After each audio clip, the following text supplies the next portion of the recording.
ছোট মুয়াজ্জিন। শহরের এক ছোট মসজিদের পাশে থাকে ১২ বছরের এক ছেলে মারওয়ান। তার বাবার ছোট দোকান, মা গৃহিণী।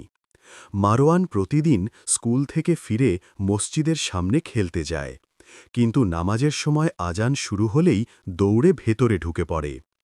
সে ভালোবাসে মুয়াজ্জিন চাচাকে, যিনি সুন্দর কণ্ঠে আজান দেন আর নামাজের পর সব বাচ্চাকে দোয়া করেন।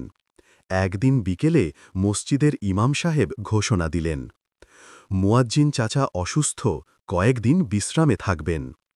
সেই রাতে মসজিদে আজান দেওয়ার কেউ ছিল না, সময়েরও পর কেউ এগিয়ে এলো না। মারওয়ান চুপচাপ দাঁড়িয়েছিল, তার হৃদয়ে কাঁপন ধরল।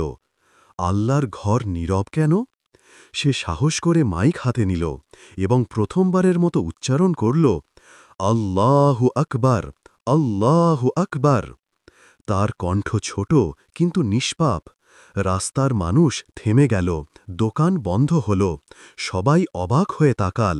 এক ছোট বালকের কণ্ঠে আজান। আজানের পর ইমাম সাহেব চোখ মুছলেন। বাবা, আজ তুমি আল্লাহর ঘরকে জাগিয়ে তুলেছ।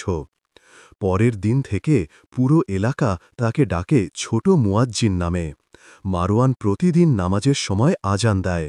স্কুলের বন্ধুরাও এখন মসজিদে আসে। একদিন মুয়াজ্জিন চাচা ফিরে এলেন।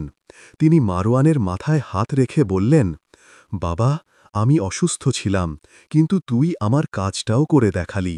এটাই আসল দিনের খিদমাত। মারওয়ান হাসল, চোখে জল। আমি শুধু চেয়েছিলাম আল্লাহর ঘর নীরব না থাকুক।